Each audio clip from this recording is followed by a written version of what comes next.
Dan the Dan episode number 7। Please यार थोड़ा सा सपोर्ट दिखाओ और हमारे इस चैनल को सब्सक्राइब करो।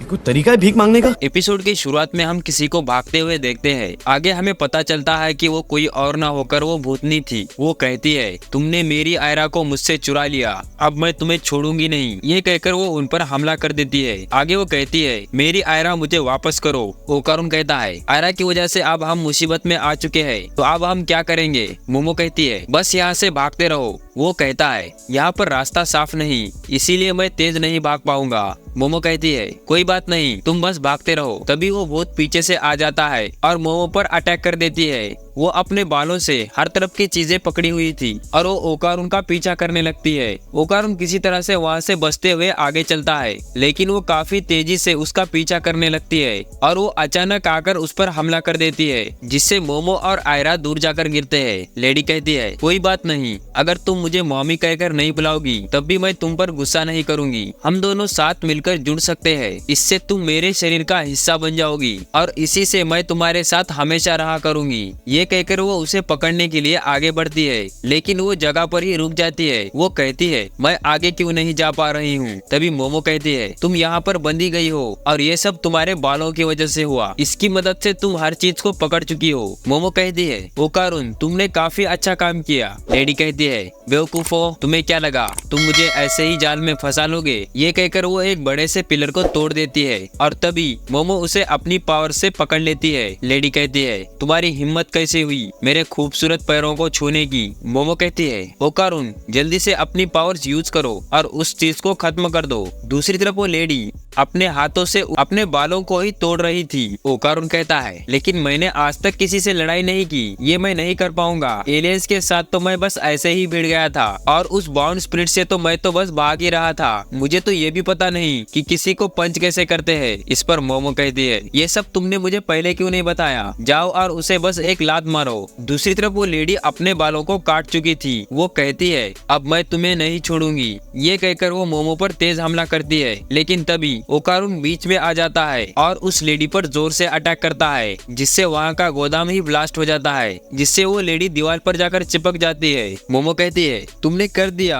मुझे लगा नहीं था कि तुम ऐसा कर पाओगे, लेकिन तुमने तो सच में कर दिया। टर्बो ग्रैनी वहाँ पर आ जाती है और कहती है, तुम तो मेरी पावर्स को डेली यूज कर रहे हो और ये सब देखकर मुझे बहुत गुस्सा आ रहा है। मोमो कहती है, क्या हम इसे अपने दादी के पास ले चले और वो इसे वहीं पर खत्म कर देगी? टर्बो ग्रैनी कहती है, तुम उसे यहीं छोड़ सकती हो, मेरी स्पिरिचुअल प्रेशर की वजह से वो काफी देर तक ऐसे ही पड़ा रहेगा। मैं जाकर वहाँ से गोल्डन बॉल निकाल कर ले आती हूँ। मोमो कहती है, ये सब उस लड़की की वजह से हुआ और वैसे भी क्या तुम्हें पता चला कि वो लेडी इसके पीछे क्यों पड़ी थी? टर्बो ग्रैनी कहती है, मुझे वो बॉल मिल गया। मोमो कहती है, बधाई हो, अब तुम्हारा परिवार आगे बढ़ सकता है। टर्बो ग्रैनी कहती है, अब बड़ी प्रॉब्लम हो गई, ये लड़की अब मर चुकी है। ओकारुन और मोमो उसकी मदद करने के लिए वहाँ पर जाते हैं। टर्बो ग्रैनी कहती है, जब कोई ऑर्डिनरी इंसान को योकाई खा लेता है तब वो वहीं पर मारा जाता है। तुम दोनों इसीलिए बच गए क्योंकि तुम्हारे पास स्पिरिचुअल पावर्स थे। मोमो के पास थी साइकिक पावर और तुम्हारे पास थी मेरी स्पिरिचुअल पावर्स। मोमो कहती है, ओकारुन तुम्हें इसे सीपीआर देना चाहिए। ओकारुन कहता है, लेकिन मुझे तो ये सब करना नहीं आता। मोमो कहती है, तुम्हें ये करना ही होगा,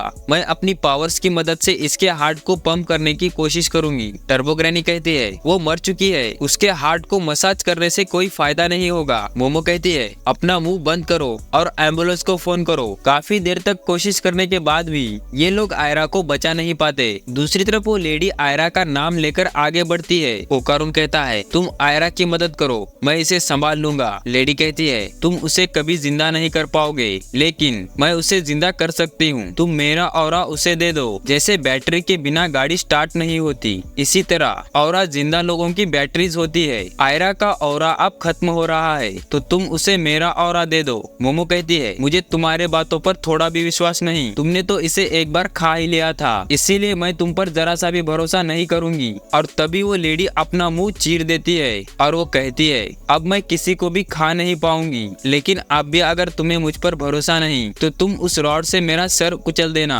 टर्बो ग्रैनी कहती है, इसने अभी जो कुछ भी कहा वो सब सच है, इसकी ऑरा की मदद से हम उसे जिंदा कर सकते हैं। मोमो कहती है, मुझे अब भी तुम पर विश्वास पास नहीं, इसीलिए अगर तुमने जरा सी भी होशियारी दिखाई तो मैं तुम्हारे सर को तरबूज की तरह फोड़ दूंगी। ओकारुन, तुम बस तैयार रहना और इस पर से नजरें मत हटाना। आगे वो कहती है, तो ठीक है, तुम्हारा ऑरा इस लड़की को दे दो। ये काम कैसे करता है? वो लेडी कहती है, तुम अपनी साइकिक पावर यूज करो और मेरे ऑरा को उसके ऑरा के साथ मिक्स कर दो। किसी केबल को बैटरी से जोड़ते हैं ना, बिल्कुल वैसे ही। मोमो कहती है, ओकारुन, तुम बस तैयार रहना। ये कहकर वो अपनी साइकिक पावर यूज करती है और आयरा के ऑरा को और उस लेडी के ऑरा को आपस में मिक्स करने लगती है। अगले सीन में हमें उस लेडी का पास्ट दिखाया जाता है। वो बेड पर से उठती है और काम के लिए बाहर निकल जाती है। जाते हुए रास्ते में उसे एक लाल ड्रेस दिखता है। उसे देखकर वो वहीं पर रुक जाती है। थोड़ी देर बाद वो घर पहुंचने के बाद अपना दरवाजा खोलती है। तभी एक लड़की आकर उसे गले लगाती है, जो कि उसकी बेटी थी।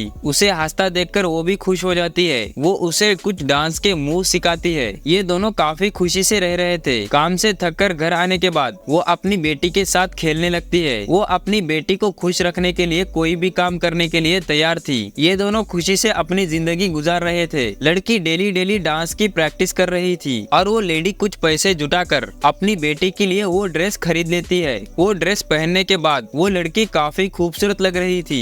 अगले सीन में हम देखते हैं कि वो लड़की जोर जोर से रोने लगती है, क्योंकि उनके घर पर कुछ गुंडे आ चुके थे और वो उसकी माँ को मारने लगते हैं। एक आदमी उसे पकड़कर खिड़की पर दे मारता है। वो लड़की छोटी होने के कारण वो कुछ नहीं कर पा रही थी। एक आदमी उसकी लड़की को लेकर जाने लगता है। माँ उसे बचाने की पूरी कोशिश करती है, लेकिन वो अपनी बेटी को बचा नहीं पाती और ये दोनों आदमी उसकी लड़की को लेकर वहाँ से चले जाते हैं। थोड़ी देर बाद वो लेडी उठकर अपनी बेटी को यहाँ वहाँ ढूंढने लगती है, लेकिन उसे वो कहीं नहीं मिलती और वो थककर रोड पर जाकर गिर जाती है। अगले ही पल वो किसी और दुनिया में पहुंच चुकी थी। वो अपने आप में खोकर वहाँ पर डांस करने लगती है, लेकिन उसे अभी भी अपनी बेटी की याद सता रही थी। आगे वो कहती है, मुझे कुछ भी अच्छे से याद नहीं, लेकिन मुझे इतना जरूर पता है, मैंने कुछ तो जरूरी खो दिया। और तभी एक लड़की उसके पास आती है और उसे मॉमी कहकर बुलाती है। वो कहती है, माफ करना, मुझे लगा कि तुम मेरी मॉमी हो। ये लड़की आयरा होती है। आयरा का डैड उससे कहता है, मैंने तुमसे कहा था ना, कहीं दूर मत जाना।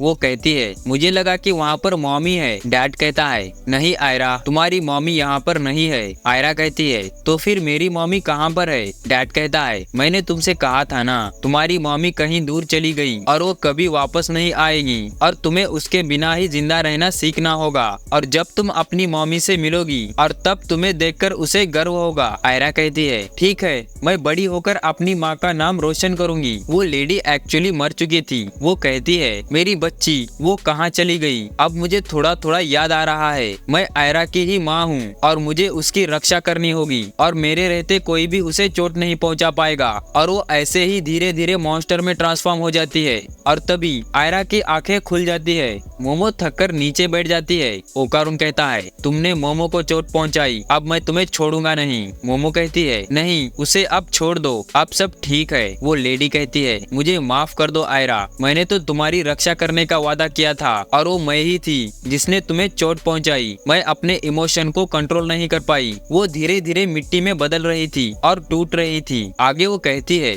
मैं धीरे धीरे मॉन्स्टर में कन्वर्ट होती गई, लगता है मेरा वक्त आ गया। मोमो कहती है, क्या तुम्हें पता है उसके साथ क्या हो रहा है? टर्बो ग्रैनी कहती है, उसका ऑरा खत्म हो रहा है और जब उसका ऑरा पूरी तरह से खत्म हो जाएगा तब वो भी खत्म हो जाएगी और बिना पछतावे के अगर वो मर गई तो उसे आफ्टर लाइफ में भेजा नहीं जाएगा। मोमो कहती है, तो फिर उसे कहाँ भेजेंगे? टर्बो ग्रैनी कहती है, उसे द वाइड में भेजा जाएगा, अंधकार, जहाँ पर कुछ नहीं है, और उसे एग्जिस्टेंस से ही मिटा दिया जाएगा। फिर वो जिंदा हो या मुर्दा, हर कोई उसे भुला देगा। ऐसी जिंदगी से किसी को भी कुछ फर्क नहीं पड़ेगा। मोमो कहती है, ये तो उसके साथ काफी बुरा हुआ, कोई तो रास्ता होगा जिसकी मदद से उसे आफ्टर लाइफ में भेजा जा सके। टर्बो ग्रैनी कहती है, नहीं, अब कुछ नहीं हो सकता। जब तक उसके आत्मा को शांति नहीं मिलेगी तब तक कोई भी उसके लिए कुछ नहीं कर सकता। उस लेडी के दोनों पैर टूट चुके थे और वो अपनी बेटी को याद करने लगती है। वो कहती है, काश मैं तुम्हें कोई अच्छा सा गिफ्ट दे पाती, काश मैं तुम्हारे साथ और ज्यादा वक्त बिता पाती, काश मैं तुम्हारे साथ और ज्यादा खेल पाती और मैं माम होने का पूरी जिम्मेदारियां निभा पाती। अगर तुम मेरी बजाय किसी और की बेटी होती तो तुम काफी खुश रहती।